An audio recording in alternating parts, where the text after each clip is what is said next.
Hey, this is Mike Brady. So I wanted to shoot you this video to show you some of the things that will help you improve your website's ranking on Google and bring you more business. Now I'm at your website right now and I've copied your URL and I put it into an SEO scanner that I use.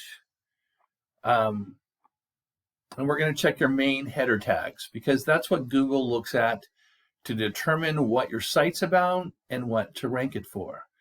The tags are made up of your title tag, your metadata tag, and your H1 and H2 tags.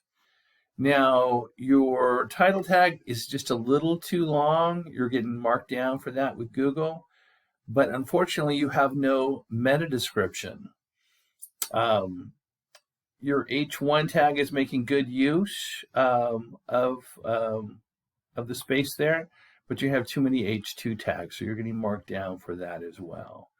I don't know about you, but I usually pick the first 3 or 4 companies on page 1 of the Google search of the services I'm looking for, and I get bids for them. So let's see how your website's ranking right now on Google for these keywords that I picked.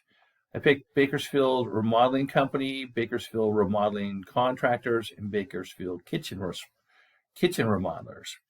And unfortunately, you're averaging about page 4 right here. You're on page 4 here. You're not even in the top 100 for kitchen remodelers. We can fix that for you. We can fix your website. We can get you ranked on page 1, and we can get you a lot more business. So if you have any questions, please respond to this email. Thank you so much.